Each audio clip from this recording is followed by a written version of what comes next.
புனித மத்தேயு எழுதிய தூய நற்செய்தி அதிகாரம் 7 இறைவார்த்தைகள் 7-12. அக்காலத்தில் இயேசு தம் சீடர்களை நோக்கி கூறியது: கேளுங்கள், உங்களுக்கு கொடுக்கப்படும்; தேடுங்கள், நீங்கள் கண்டடைவீர்கள்; தட்டுங்கள், உங்களுக்கு திறக்கப்படும். ஏனெனில் கேட்போர் எல்லாரும் பெற்றுக்கொள்கின்றனர், தேடுவோர் கண்டடைகின்றனர், தட்டுவோருக்கு திறக்கப்படும். உங்களுள் எவராவது ஒருவர் அப்பத்தை கேட்கும் தம் பிள்ளைக்கு கல்லை கொடுப்பாரா? அல்லது பிள்ளை மீன் கேட்டால் பாம்பை கொடுப்பாரா? தீயோர்களாகிய நீங்களே உங்கள் பிள்ளைகளுக்கு நற்கொடைகள் அளிக்க அறிந்திருக்கிறீர்கள். அப்படியானால் விண்ணுலகில் உள்ள உங்கள் தந்தை தம்மிடம் கேட்போருக்கு இன்னும் மிகுதியாக நன்மைகள் அளிப்பார் அல்லவா? ஆகையால் பிறர் உங்களுக்கு செய்ய வேண்டும் என விரும்புபவற்றையெல்லாம் நீங்களும் அவர்களுக்கு செய்யுங்கள். இறைவாக்குகளும் திருச்சட்டமும் கூறுவது இதுவே. சிந்தனை: நாங்கள் கேட்பதையெல்லாம் இறைவன் தருவாரா? ஆம் என்று இன்றைய நற்செய்தியின் அடிப்படையில் ஒருவர் முடிவு செய்யலாம்.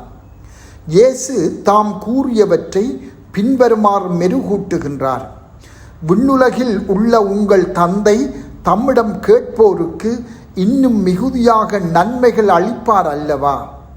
அதாவது, உண்மையாகவே கேட்பவர்களுக்கு கடவுள் எப்போதும் நல்லதையே அருள்வார் என்பதே அதன் அர்த்தமாகும். ஆனால் நல்லது என்பது எது? நல்லதற்கான வரைவிலக்கணம் என்ன என்பது முக்கியமான கேள்வியாகும். நாம் ஏதாவது ஒன்றை, உதாரணமாக புதிய கார் ஒன்றை நல்லது என்று உணர்ந்து அதை நம்பிக்கையோடு கேட்டால் ஆண்டவர் அதை தருவாரா? ஆண்டவரும் அதை எமக்கு நல்லது என்று கண்டால் மட்டுமே அதை தருவார். எமக்கு வேண்டிய அடிப்படை உலகியல் தேவைகளையும் எமது ஆன்மீக தேவைகளையும் எமக்கு தருவதாக அவர் வாக்கு பண்ணுகின்றார். ஆனால் குறிப்பிட்ட தேவைகளை எமக்கு பயனுள்ளது என்று அவர் கருதாமல் இருக்கலாம். ஆயினும் அவர் எப்போதும் நல்லதையே தருவார், சிறந்ததையே தருவார் என்பதை நாம் மறந்துவிடக்கூடாது. இந்த நல்லது எனப்படுவதை அவரது ஞானமே தீர்மானிக்கும், எங்கள் உடனடி தேவைகள் அல்ல. அப்படியானால் கடவுள் எதை நல்லது என்று கருதுகின்றார்? எல்லாவற்றுக்கும் மேலாக அவரே நல்லவர், நல்லது அவரே. எனவே அவரை கொடையாக பெற்றுக்கொள்வதை விட சிறந்தது வேறு எதுவும் இல்லை. நாம் அவரிடம் எமது உள்ளங்களை அவருடைய அருளால் நிரப்பி எம் உள்ளங்களை அவருடன் இணைத்து கொள்ளும்படி கேட்டால் அவர் அதை ஒருபோதும் மறுக்க மாட்டார். மேலும் கடவுளின் விருப்பம் எப்போதும் எல்லா வகையிலும் நிறைவானது. அவருடைய விருப்பத்தை கேட்டால் அதை அவர் எமக்கு வெளிப்படுத்துவார். திறக்க வேண்டும் என்று அவர் விரும்புகின்ற கதவு அவருடைய அருளுக்கும் இரக்கத்துக்கும் அவருடைய விருப்பத்தை நிறைவேற்றுவதற்கும் எங்களை கொண்டு செல்லும். நாம் தட்டுகின்ற போது இந்த கதவு எப்போதும் திறக்கப்படும். மிக பெரிய மனித போராட்டங்களுள் ஒன்று கடவுளின் விருப்பத்தையும் எங்கள் விருப்பத்தையும் வேறுபடுத்திக் கொள்வதாகும். எமது பாவ இயல்பில் நல்லது எது என்பதை கண்டறிவதில் குழப்பமடைகின்றோம்.